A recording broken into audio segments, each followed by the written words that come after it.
अरबपति भाई अपनी बहन के जनाजे को कंधा देने गया और खुद वापस ना लौट सका, बाबर म्यू।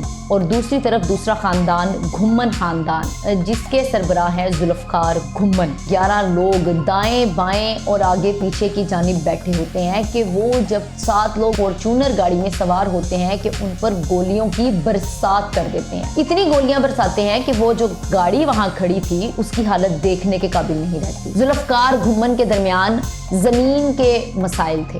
अब वो जमीन का तनाजा क्या था? अरबों की उस जमीन पे इन दोनों बरादरियों के जो थे वो तनाजात चल रहे थे, जो कि बाबर म्यू के पास थी। बिस्मिल्लाहिर्रहमानिर्रहीम, अस्सलाम वालेकुम। मैं हूं महक मीर और आप देख रहे हैं डी नेटवर्क।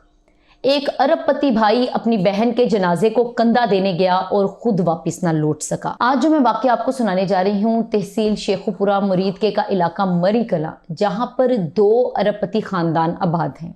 एक खानदान म्यू बरादरी है जिसके सरबराह है बाबर म्यू, और दूसरी तरफ दूसरा खानदान घुम्मन खानदान, जिसके सरबराह है जुल्फकार घुम्मन। अब ये 2 खानदान ऐसे हैं कि जिनके तनाजात और जिनके लड़ाई झगड़ों के बारे में वहाँ के रहने वाला हर बंदा जानता है, हर इंसान जानता है कि इनके दरमियान में मुख्तलिफ तनाजात हैं और उनकी क्या वजूहात हैं, जिसके बारे में मैं आपको आगे बताऊंगी। अब बाबर म्यू, जिसकी बहन सियालकोट में रिहायशी है, उसकी बहन की वफात हो जाती है, इंतकाल हो जाता है, लिहाजा वो अपनी बहन के जनाजे को कंधा देने के लिए घर से निकलता है अपनी फॉर्च्यूनर गाड़ी में। अपनी फॉर्च्यूनर गाड़ी में निकलता है जिसमें सवार खानदान के कुछ मुख्तलिफ अफराद होते हैं और साथ साथ पीरो मुर्शद होते हैं और पुलिस का एक कांस्टेबल भी मौजूद होता है।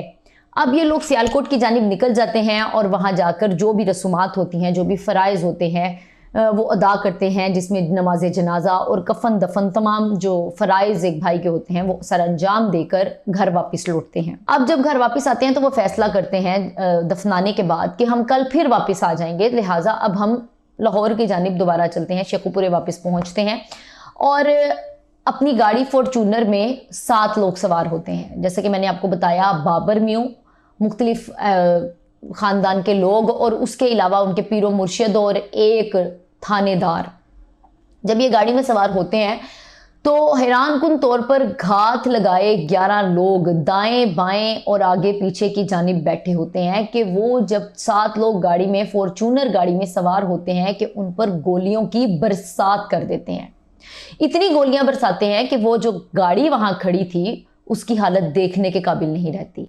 और उसके बाद आप ये सोचें कि गाड़ी की हालत देखने के काबिल नहीं रहती तो जो 7 लोग अंदर सवार थे उनका क्या हाल हुआ होगा। लिहाजा जब तमाम की तमाम गोलियां उनके सीनों में उतार कर उनकी जानें ख़त्म हो जाती हैं तो वो लोग वहाँ से फ़रार हो जाते हैं। और जब इस तमाम वक़ूए का पता चलता है बाबर म्यू के भाई अकरम म्यू को, तो वो मौके पर पहुँचता है, हालात व वाक़यात देखता है और हालात व वाक़यात देखने के बाद सर पकड़ कर बैठ जाता है कि अभी तो बहन को लहद में उतारा ही था कि अब ये क्या हो गया। अब वो घर जहां पर ये 7 लोग नमाज जनाजा अदा करने गए थे, इनके अपने कफन दफन की तैयारी शुरू हो गई। अब बाबर म्यू का और जुल्फकार घुम्मन का आपस में जो मसला, जो तनाजात सामने आए, जो कि FIR कटवाई गई, जिसके मदी अकरम म्यू हैं जो कि बाबर म्यू के भाई हैं, उन्होंने अपनी मदयत में ये FIR कटवाई करीबी थाने में और उन्होंने बताया कि बाबर म्यू और जुल्फकार घुम्मन के दरमियान ज़मीन के मसाइल थे। अब वो ज़मीन का तनाज़ा क्या था? अरबों की वो ज़मीन थी।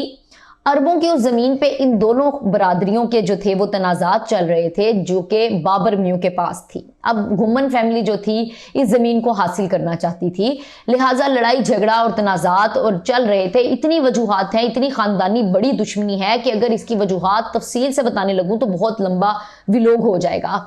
फिर FIR कटवाने के बाद जिसमें अकरम म्यू ने नाम लिखवाया जुल्फकार घुम्मन का और 11 लोग नामजद करवाए, 11 लोगों के नाम लिखवाए, जिसमें से 3 लोग ऐसे भी लिखवाए गए जिनके बारे में नामालूम अफराद कहकर लिखवाया गया।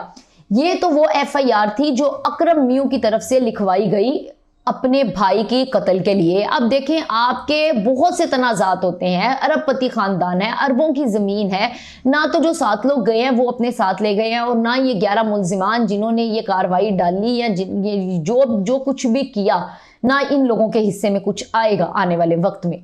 100 दुश्मनियां होती हैं, लेकिन अफसोस इस चीज का है कि एक भाई अपनी बहन के जनाजे को कंधा देने गया था। इस चीज का ही लिहाज रख लेते, इस चीज को ही देख लेते कि वो एक किस तरह के मौके पर गया है, वो कहाँ गया है। कोई ऐसी जगह तो थी नहीं, या ऐसे लड़ाई झगड़े की बात तो थी नहीं कि अचानक गोलियां बरसा दी जाएं बगैर लड़ाई झगड़े, बगैर किसी बातचीत बहस व तकरार के बगैर। वो तो भाई अपनी बहन के जनाजे को कंधा देने गया था, जिसको घुम्मन खानदान ने बगैर सोचे समझे खत्म कर दिया। 7 लोगों को, 7 बेकसूर लोगों को मौत की घाट उतार दिया गया।